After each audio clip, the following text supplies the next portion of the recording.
রাজসভার কত বড় আস্পর্ধা একবার ভাবুন মহারাজ, কারুর কোনো সময়ের জ্ঞান নেই। হ্যাঁ, ঠিক বলেছ মন্ত্রী।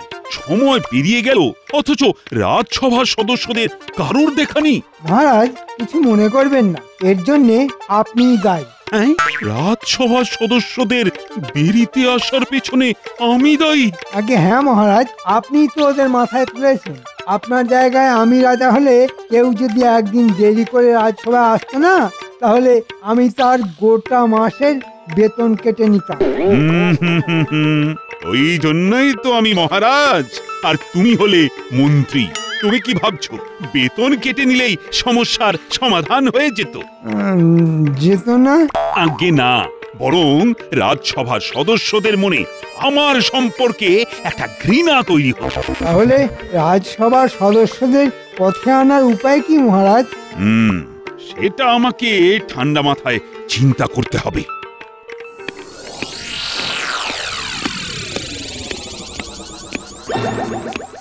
দুঃখিত মহারাজ, খুব দুঃখিত, আজ একটু দেরি হয়ে গেল। আর রাজপণ্ডিত, তোমার দেরি করে আসার কারণটা কি শুনি? আগে আগে পটল তুলতে গিয়ে একটু দেরি হয়ে গেল। সে কি? তাহলে পণ্ডিত, পটল তোলার পরেও তুমি বেঁচে আছো কি করে? না, এটা ওই পটল তোলা নয় মহারাজ। আসলে আমার বাড়ির গাছে অনেক পটল হয়েছে, সেগুলো তুলে তারপর গাছের গোড়া খুঁড়ে জল দিয়ে রাজসভায় আসতে গিয়ে একটু মানে দেরি হয়ে গেল।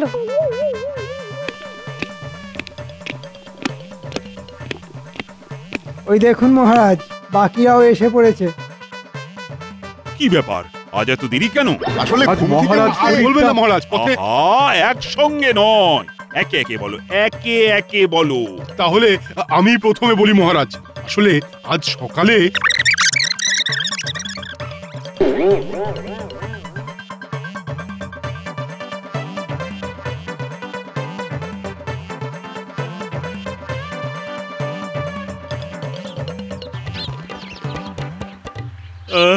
জীবনটা যদি ঘুমিয়ে ঘুমিয়ে কেটে যেত তাহলে কি ভালোই না হতো। শুধু খাও দাও আর ঘুমাও।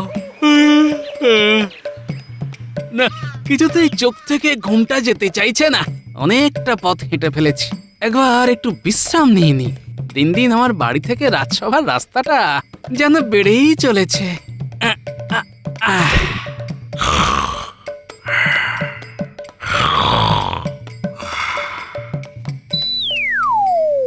তাই আজ রাজসভায় আসতে একটু দেরি হয়ে গেল মহারাজ। সবার দেরি করে আসার কারণই তো শুনলাম। এবার তাহলে রাজসভা শুরু করা যাক। দেরি যখন হয়েই গেছে তখন আর সময় নষ্ট করে লাভ নেই। সে কি মহারাজ, এখন তো রাজসভার আসল রত্ন শ্রীমান গোপাল ভাঁড় এসে পৌঁছায়নি। গোপালকে ছাড়াই রাজসভা শুরু করবেন? হ্যাঁ, গোপালকে ছাড়াই শুরু করব। গোপালের জন্য অপেক্ষা করতে গেলে আজ রাজসভা শুরু হওয়ার আগেই তা শেষ হয়ে যাবে। এটা কেমন বিচার মহারাজ? গোপালও একজন সভাসদ, আর গোপাল রোজ দেরি করে রাজসভায় আসে না। মাঝে মাঝে খুব চিন্তা হয়, এইভাবে চলতে থাকলে আপনি রাজ্য চালাবেন কেমন করে? আজ মহারাজের কানে এমন কুমন্ত্র দেব না যে গোপাল রাজসভায় ঢুকলেই মহারাজ গোপালকে আচ্ছা করে দেবে। তা তুমি ঠিক বলেছ। এইভাবে আর চলতে পারে না। প্রহরী, প্রহরী!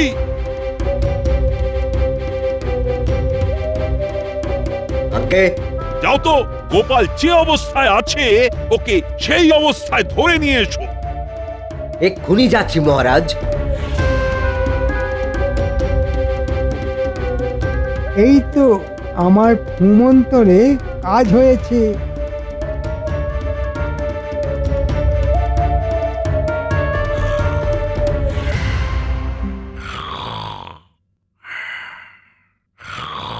ওই দেখ, গোপাল এখানে বসে বসে ঘুমোচ্ছে। গোপালকে কি ঘুম থেকে ডাকবো? না না না, হাতে অত সময় নেই। মহারাজ বলেছেন গোপাল যে অবস্থায় আছে ওকে সেই অবস্থায় ধরে নিয়ে আসতে। তাহলে আর কি, দুজনে মিলে চ্যাংদোলা করে গোপালকে ধরে নিয়ে যাই। হ্যাঁ, তাই চল।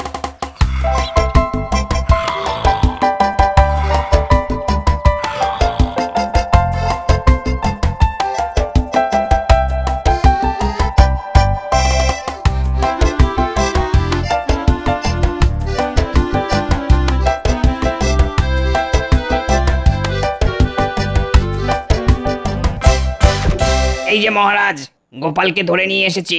এই গোপাল, গোপাল, কে কে কে? আমি মহারাজ। যা বাবা, এ তো অদ্ভুত কাণ্ড। গাছের নিচে চোখ বুঝলাম, আর চোখ খুলে দেখি রাজসভায় পৌঁছে গেছি। নিশ্চয়ই আমি স্বপ্ন দেখছি।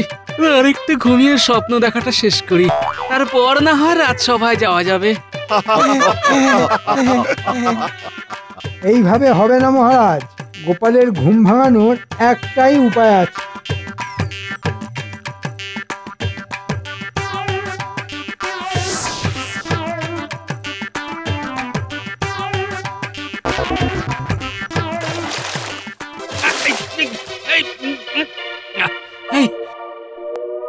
এটা কি হলো? জল ঢেলে তোমার ঘুম ভাঙালাম, সঙ্গে স্নানটাও সারা হয়ে গেল। তুমি যা অলস, রোজ স্নান করো কিনা তাও সন্দেহ। কি সত্যি সত্যি আমি রাজসভায় চলে এসেছি? তার মানে এটা স্বপ্ন নয়? গোপাল, আগে বলুন মহারাজ। তোমার দেরি করে রাজসভায় আসার কারণ? আগে হাঁটতে হাঁটতে ক্লান্ত হয়ে পড়েছিলাম মহারাজ, তাই ভাবলাম গাছতলায় বসে একটু বিশ্রাম নিই। তারপর চোখ খুলে দেখি এই, এ তো হ্যাঁ হ্যাঁ করে হাসার কি আছে শুনি?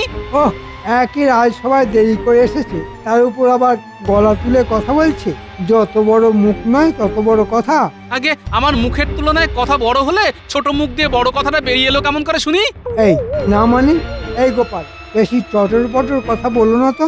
গোপাল এবং আমার বাকি রাজসভার সদস্যরা কান খুলে শুনে নাও, আগামীকাল থেকে কেউ যদি দেরি করে রাজসভায় এসেছো তাহলে কিন্তু খুব খারাপ হবে, এই আমি বলে রাখলাম। আমার মাথায় একটা বুদ্ধি এসেছে, বলবো? বলো মন্ত্রী। যদি রাজসভায় কোনো সদস্য 1 মাসে 3 বার দেরি করে আসে, তাহলে তার বেতনের অর্ধেকটা কেটে নেওয়া হবে। 1 মাসে 3 বার দেরি করে আসলে তার অর্ধেক বেতন কেটে নেওয়া হবে। বাহ বাহ বাহ বাহ, এই নিয়ম চলতে থাকলে তো গোপাল কোনো মাসেরই বেতন পাবে না।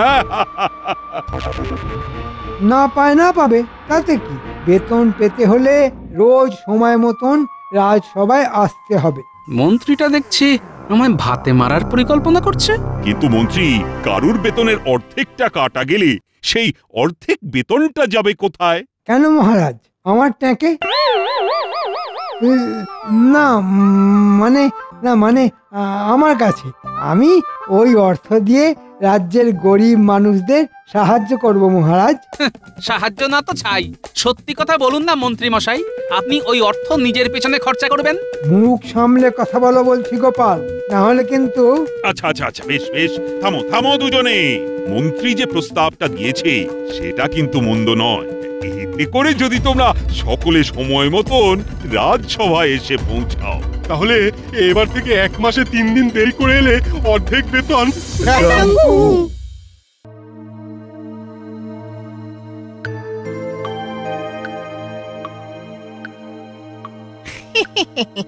বলুন মন্ত্রী মশাই, এই ভর সন্ধেবেলা ডেকে পাঠালেন কেন? শোন বটা ঘটা, রাজসভায় নতুন নিয়ম হয়েছে, রাজসভায় কোনো সদস্য যদি 1 মাসে 3 দিন দেরি করে আসে, তাহলে তার অর্ধেক বেতন কাটা যাবে। তা আমাদের কি করতে হবে মন্ত্রী মশাই? তোদের শুধু রাজসভার সদস্যদের দেরি করাতে হবে, যাতে ওরা সময় মতন রাজসভায় পৌঁছতে না পারে। এরকম 3 দিন করলেই তোদের কাজ শেষ। দারুণ বুদ্ধি আপনার মন্ত্রী মশাই। এবার দেখবো আমাকে কে আটকায়।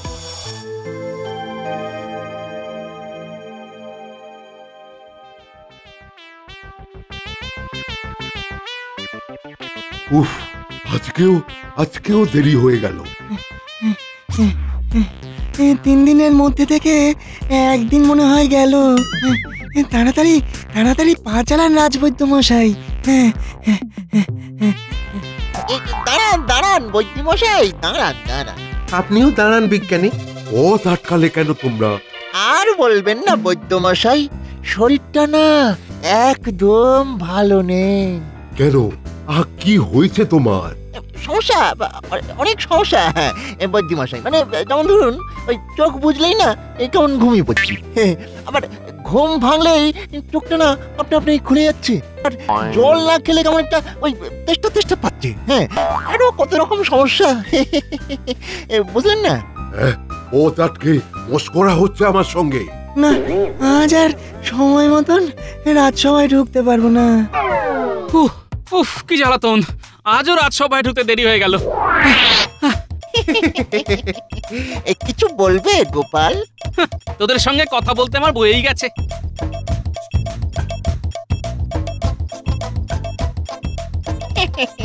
গোপালকে ইচ্ছে করে দেরি করাতে হয় না আমাদের। হ্যাঁ, মহারাজ, হিসেব বলছে এই মাসে গোপাল বাদে রাজসভায় প্রায় সব সদস্যই 3 দিন দেরি করে রাজসভায় এসেছে। হ্যাঁ, তার মানে তো গোপাল বাদে সবার বেতন থেকেই অর্ধেক কাটা যাবে। ইস, শেষ দিনে এসে আমি দেরি করে ফেললাম, না হলে আমার অর্ধেক বেতনটা কাটা যেত না। কেন সেনাপতি, আজ তোমার দেরি হলো কেন শুনি? আর বলো না গোপাল, রাস্তা দিয়ে ছুটতে ছুটতে আসছিলাম, কোথাও কিছু নেই, হঠাৎ হোঁচট খেয়ে পড়ে গেলাম। হ্যাঁ, হোঁচট খেয়ে পড়লে? আর মহারাজ, গোপাল এই মাসে 10 দিন দেরি করে রাজসভায় এসেছে। তার মানে হিসেব অনুযায়ী গোপালের পুরো বেতনটাই কাটা যাবে। হ্যাঁ, এরকম তো কথা ছিল না। এ তো সহজ হিসেব গোপাল। 3 দিন দেরি করলে অর্ধেক বেতন কাটা যাবে, আর 6 দিন দেরি করলে পুরো। আর তুমি তো 10 দিন দেরি করে এসেছো। না না, কোথাও একটা গোলমাল আছে বলে মনে হচ্ছে। বটা ঘটাকে আজ আমি গাছের আড়ালে দড়ি নিয়ে দাঁড়িয়ে থাকতে দেখলাম। এখন শুনছি সেনাপতি হোঁচট খেয়ে পড়েছে বলে রাজসভায় আসতে দেরি করেছে। রাজসভার সদস্যদের দেরি করে আসার পিছনে মন্ত্রীর হাত নেই তো? মহারাজ, গোপালের পুরো বেতন আর বাকিদের অর্ধেক বেতন আমি নিয়ে গেলাম। এই অর্থ রাজ্যের প্রজাদের কাজে লাগবে। না, আমার বেতন আমি মন্ত্রীকে দেব না মহারাজ, আমার বেতন আমিই নেব। এটা কি করে হয় গোপাল? আমি যখন শাস্তি ঘোষণা করেছি তখন এই শাস্তি তো তোমাদের মানতেই হবে। মহারাজ আছেন বলে তোমরা এই যাত্রায় বেঁচে গেলে। রাজসভার সদস্য না হলে তোমরা সব না খেতে পেয়ে মরতে, এই বলে দিলাম। তাই এবার থেকে সঠিক সময়ে রাজসভায় এসো সবাই। হ্যাঁ, বটা ঘটা থাকতে তোমরা কিভাবে সঠিক সময়ে রাজসভায় আসো সেটা আমি দেখব। মুখ সামলে কথা বলুন মন্ত্রী মশাই, এই বলে দিলাম। মহারাজ আছেন বলে আপনিও এই যাত্রায় বারবার চুরি করার পরেও টিকে আছেন। অন্য কেউ থাকলে আপনাকে এতদিন কারাগারের ভাত রুটি খেতে হতো। দেখেছেন মহারাজ, দেখেছেন গোপালের কত বড় সাহস। আহা, এত ঝামেলার কি আছে? তোমাদের মন্ত্রীর কথা পছন্দ না হলে তোমরা সবাই মিলে মন্ত্রীকে ভুল প্রমাণিত করে দেখিয়ে দাও। সেটা কি করে করব মহারাজ? বেশ বেশ, সেই উপায় আমি তোমাদের বাতলে দিচ্ছি। আমি তোমাদের 3 দিন সময় দিলাম। এই 3 দিন তোমরা আমার রাজসভার সদস্য নও। তাহলে আমরা কে? সেটা তোমরা খুঁজে বার করো। যে কোনো উপায়ে তোমাদের অন্য জীবিকা পালন করে অর্থ উপার্জন করতে হবে। যে বেশি অর্থ উপার্জন করতে পারবে তাকে আমি উপহার হিসেবে 100 মোহর পুরস্কার দেব। কেউ একটা পয়সাও উপার্জন করতে পারবে না মহারাজ, এই আমি বলে দিলাম। বেশ, তো সেটা 3 দিন পরেই দেখা যাবে। তাহলে এই কথাই রইল, আগামীকাল রাজসভায় এসে তোমরা কোন জীবিকা নির্বাচন করলে সেটা আমাকে জানিয়ে যেও। আজকের মতন তাহলে রাজসভা এখানেই শেষ।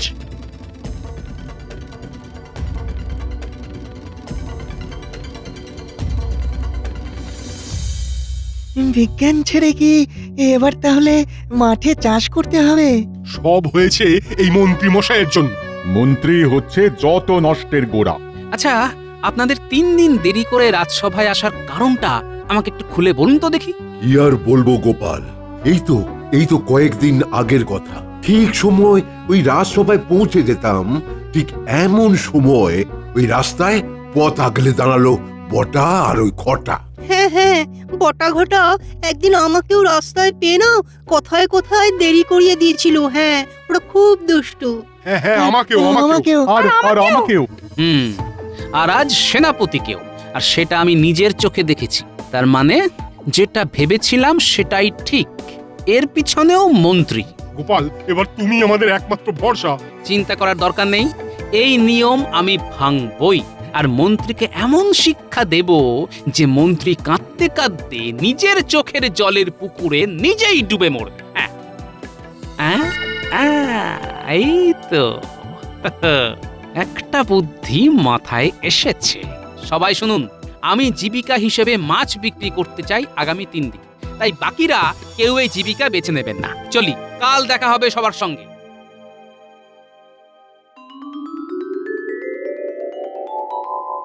জয় মহারাজের জয়, জয় মহারাজের জয়।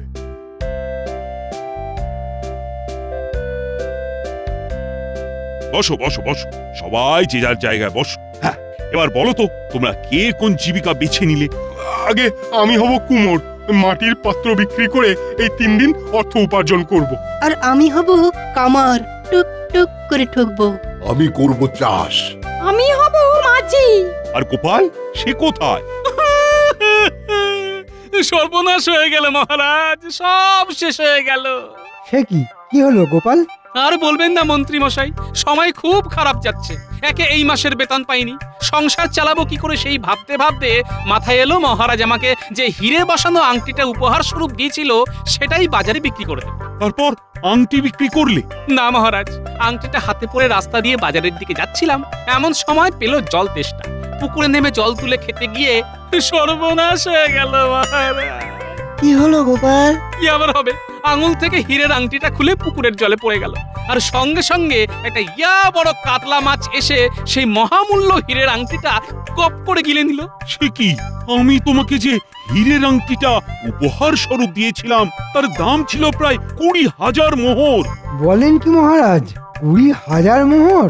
হায় রে, 20,000 মোহর এখন কাতলা মাছের পেটে। কোন পুকুরে জল খেতে নেমেছিলে শুনি গোপাল? সেটা আমি আপনাকে কেন বলবো? যা গেছে তা গেছে। আমি আজ রাজসভায় এসেছি আপনাদের এটা জানাতে যে আগামী 3 দিন নিজের জীবিকা হিসেবে আমি মাছ বিক্রি করব। বাহ বাহ বাহ, কিন্তু মাছ বিক্রি করতে গেলে তো আগে দাম দিয়ে মাছটা কিনতে হয়। তা সেই পরিমাণ অর্থ তোমার কাছে আছে তো গোপাল? যে পুকুরে আমি আমার হীরের আংটি হারিয়েছি সেই পুকুরের মালিক আমার পরিচিত মহারাজ। তাই ঠিক করেছি ওই পুকুর থেকেই মাছ তুলে আমি কাল মাছ বিক্রি করব। তারপর বেতন পেলে আমি তাকে সব টাকা শোধ করে দেব। বেশ বেশ বেশ। আমার সব শেষ হয়ে গেল গো, 20,000 মোহরের হীরের আংটিটাও চলে গেল। এখন আমি কি নিয়ে বাঁচবো? এইবার জমবে খেলা। হ্যাঁ, গোপাল একটু আগে কি বলে গেল? যে পুকুরে আংটি হারিয়েছে সেই পুকুর থেকেই মাছ তুলে কাল মাছ বিক্রি করবে। তার মানে যে কাতলা মাছের পেটে হীরের আংটি আছে সেই কাতলা মাছটাও কাল বিক্রি হয়ে যাবে। না না, এ সুযোগ ছাড়া চলে না।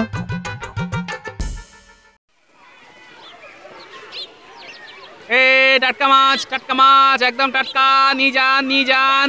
ভালো মাছ। মাছ কত করে গোপাল? একদম সস্তা, একটা মাছের দাম 40 মোহর। বাবা রে বাবা, এটা মাছের দাম বলছো না সোনার দাম বলছো? মাছের দাম বলছি মন্ত্রী মশাই, নিতে হবে নিন, না হলে যান। না না, যাবো বলে তো আসিনি। ঠিক আছে, আমি সব কটা মাছ কিনতে চাই। এই তো ঘুঘু ধান খেয়েছে। নিয়ে যান নিয়ে যান। হ্যাঁ হ্যাঁ হ্যাঁ।